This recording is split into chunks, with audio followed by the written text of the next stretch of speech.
Rob, when you were looking at the fixture list, obviously the names of Gloucester and the Harlequins seem to feature quite a bit around about this time of year. Yeah, that's right. I mean, obviously, people are aware, the kind of trilogy of games against Gloucester is going to play a huge part in how we feel about our season, and obviously knocking off the game against Gloucester in the Premiership was fantastic in difficult conditions, and I thought we were very good, very competitive in the really important areas on the day, and that ultimately led to us getting a very important win. That's obviously hopefully put a nice positive marker down for the next game when Gloucester visits again in a couple of weeks.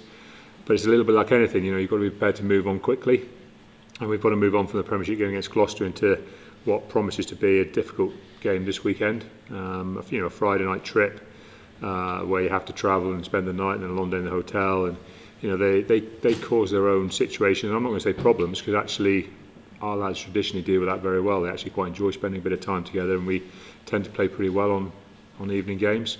So that part of it will be okay, and we manage that well. But it's a second short week, so it's a second short week with that reduced recovery period, but also that reduced training period. We dealt with that well last week against Gloucester. We've got to deal with that well against this week. Against the Harlequins team, who I think by their own admission have probably been a little bit patchy on form.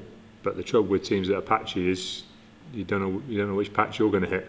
And obviously what we've got to be prepared for is to go out there and work very hard, as we did this weekend, and kind of just not have that little breather where you look a little bit too far ahead, which was very easy for us to do, and look at the two Gloucester games, but not focus on what's right in front of us. And that's what is still very important fixtures, and the Quins game will help determine where we end up at the end of the season. You have had some cracking results against Harlequins in recent years on their patch, but no reason just to assume that you'll turn up and it'll be the same again this time. No, I mean, obviously once you have a change of coaching staff, and there's been a lot of change there. Obviously, I know Paul pretty well, and you can see straight away, their defensive stats are hugely different to last season, hugely different. That makes them a harder team to play against, because there's certainly no guarantee of points unless you work extremely hard. And on top of that, we're aware of guys, everyone is aware of guys like Danny Kerr and Mike Brown, the threats they bring. They've got some real quality there, and Joe Marler's there full time now. He's not been away with England, so he's up and running. There's a line of quality through the side that is there to damage anybody if you're not switched on. And we've talked a lot about the focuses we have to have. And those are the things that we'll continue to talk about when we meet again on Thursday, and then before the game on Friday. You talked before and after the Bristol game about how it was a little bit of a gamble resting the players over or some of the players over the Premiership Cup matches.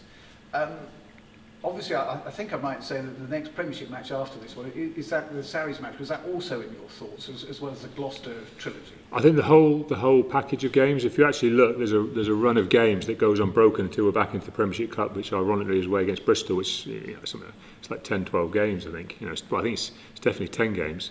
And if you think, yes, that 3-week break is a bit of a gamble, it's a long time for players to be away, but actually if the lion's share of your frontline players are going to be featuring in that next block of 10 games, you've kind of got to be prepared to give them that little bit of extra time off if you want to still be performing at the tail end.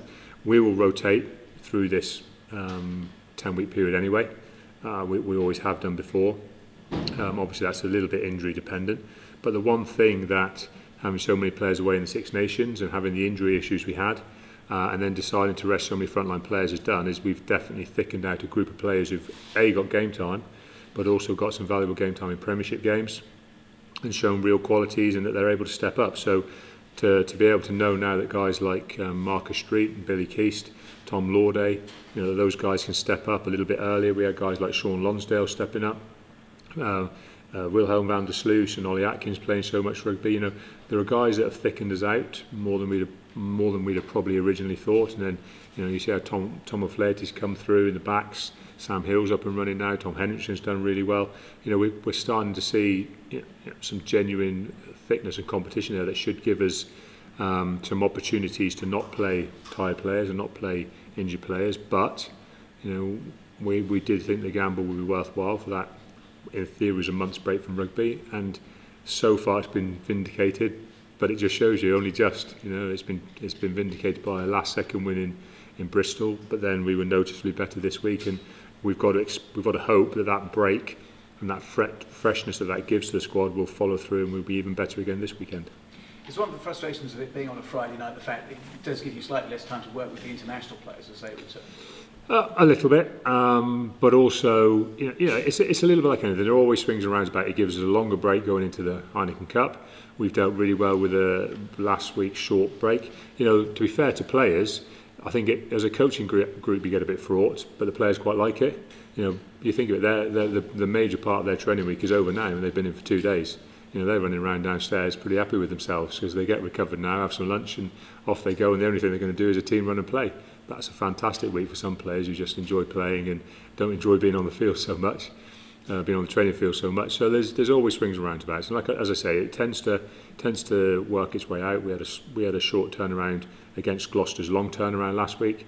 That will flip a little bit, and that we'll get a decent turnaround now going into the Gloucester first round game here in the Heineken Cup. And how are you looking fitness-wise? No, we look pretty good. We didn't pick up any significant injuries from the weekend against Gloucester, which was nice and a nice rarity for us. In a way, it feels like we've been picking up quite a lot of injuries. And as I said, really good that group of players is up and running. Now we've had the England players come back, and other than Jack Noel, who's got a pretty significant hamstring tear, which has already been reported and you're aware of. The other guys have reported in, and as you'd expect after four tough rounds of internationals, they've got bumps and bruises, and there's elements of mental and physical fatigue that we'll have to manage, but on the whole we're feeling like we're a pretty strong group. Time's going by on injuries to guys like Johnny Hill and Ollie Woodburn. Sam Simmons is nearly a couple of months in now to an ACL repair. It is nice as time starts to go by, and we've kept winning games, which means you can kind of deal with things on a more positive footing. Do you have any dates as of yet for Jack, or too early to say? Jack, it's one of those injuries. It's likely to be around the 8-week mark, give or take a couple of weeks either way. Depends on how the next 3 or 4 weeks of rehab go. Because he has been very unlucky with injuries over the last. He has been very unlucky. I mean, ironically, he'll be back just about in time to start fighting for a place in the Six Nations. So it's time to well. Brilliant. Thank you.